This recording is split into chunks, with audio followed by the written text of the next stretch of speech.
I want to take the next few weeks or so to look at the topic of emotional health, being emotionally healthy as believers. I think it's come out of a number of different things. I think, firstly, my own journey. I was emotionally shut down for many years, actually. Didn't really know about emotion, would try not to be emotional, thought it was a weakness. And really, over the years, God has been connecting my heart more. And I've gone after being emotionally healthy. I'm definitely not there. I've got loads more to learn when it comes to being healthy with my emotions. But really have gone on a journey with Jesus, and as a result have stepped into greater freedom. So I feel in myself more free because I've grown in my emotional health. And what's interesting is with this latest season I've been on, there's obviously been times when I've really needed to express some of the pain and grief of what's happened. And just last week we had a leaders meeting and I was in the worship and I knew something wasn't quite right. You know, when you grow in emotional health, you get more attuned to when you need to go to Jesus with something. And I knew something wasn't quite right. But we went into worship and I just ended up blubbing. Like I cried and cried and cried and cried. It was so good. I mean, it was so painful, but so good. And I felt so different off the back of it. And I had a chat with one of my elders a few days later, and one of his comments really stood out to me, and he said, "You're one of the best people I know at processing pain and dealing with stuff in your heart," and just made me take note, really, because of where I've come from. So I'm definitely not there. I've still got loads to learn, but it prompted me to think maybe we should talk a little bit about being emotionally healthy. And also I get to travel around a fair bit. I have the privilege of going to lots of different churches, and I think what I've experienced is maybe a reticence, a reluctance to really share emotions and express emotion. And I often talk about dealing with disappointment, and there's often a lot of disappointment that people will need to process, and I don't always experience loads of joy.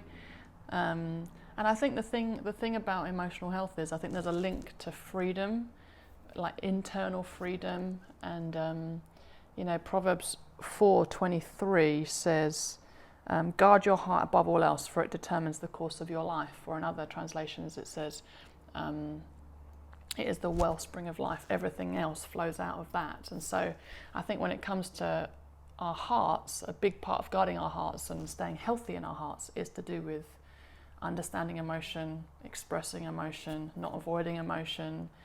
And when I'm talking about emotional health, I'm not just talking about crying. I'm not just talking about pain or grief. I'm also talking about things like anger, things like joy, things like awe and wonder, things like compassion.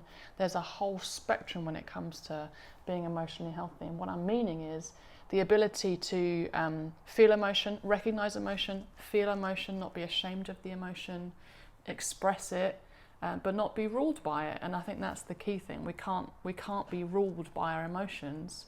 And I think we see the perfect example, obviously, in Jesus. Jesus was emotional. He expressed emotion. You know, he got angry at the guys in the temple for the fact that they were misusing the temple with selling stuff. He wept at Lazarus's tomb. You know, and what I find fascinating about that is he was about to raise him from the dead, and yet he still wept openly. He expressed what he was feeling. And the Bible also talks about the fact that he was anointed with joy above his companions. So I would have loved to have seen that. Jesus just full of joy and expressing that joy freely. He felt compassion, which caused him to heal people and be with people. So Jesus is our brilliant example. He felt emotion, he expressed emotion, he wasn't ashamed of his emotion, and yet he wasn't ruled by his emotion. And I think that's what we've got to aim for. And I think there can be a nervousness when we start talking about emotion and emotional health, that it's not a tangible thing. It's not a constant thing. You know, emotions go up and down all over the place. You can't make decisions on your emotions. You can't be ruled by your emotions. Maybe we should put emotions to one side because we need to just focus on the truth. And the truth is our solid foundation. And we've got to be led by the truth. And obviously, God's word, the truth, is the only constant. Jesus is our rock. He's the one we stand on. We have to look to him. No matter what we're feeling, we have to focus on him and realize he is the answer. He is the one we're looking to. We've got to look into his word and get into the truth and be led by that. However, I think we've also got to learn to be emotionally whole and feel emotion deeply and express it. And I think we've got to hold those two in tension. We've got to obviously hold on to the truth and stand on the truth. And no matter how we're feeling, the truth is still true. And that's really important. However, we have been made emotional beings by God.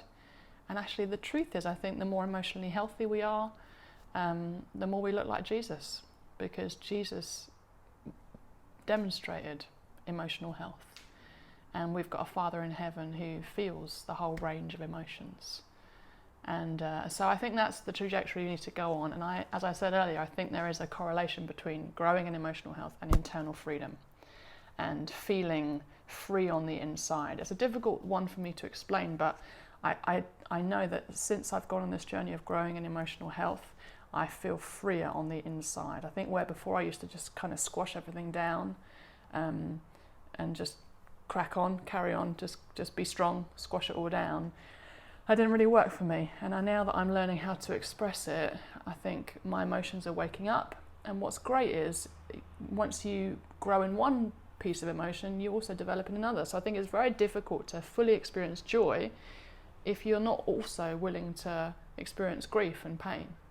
And so I think the more you grow in one area of emotion, it then has a knock-on effect into other areas. So I just thought it would be good to have a look at it for the next little while. I'm hoping to get some time with a friend of mine called Amanda, who is awesome at helping people step into emotional wholeness and freedom, and just do some little video interviews with her to give us some tools as to how we can grow in this. I guess in the meantime, my encouragement to you would be to just be aware of your emotions. You know, think through, am I avoiding them? In which case, start to thank God for your emotions. Are they completely shut down? You don't feel anything. You don't feel pain, but you also don't feel joy. You can't remember the last time you cried. You don't ever feel angry. Well, then just spend some time with Jesus and begin to ask him to connect your heart with his heart. That's what I did for quite a long time. I realised I wasn't really feeling anything much. I had the odd burst of anger, but nothing much more. And so I began to say, Jesus, would you connect my heart with your heart? I want to feel what you feel. I want to be emotionally healthy and whole. I want to look like Jesus more. So you could do that. Or if you realise, gosh, I'm on the other end of the spectrum and I'm really ruled by my emotions, then ask Jesus for some tips about how to develop in that, how to not be without squashing your emotions. How do you hold on to the truth more and let that be your foundation and your rock? So wherever you're at on your journey, let's all go together, take a next step together, and see what Jesus will do as we look at this over the next little while.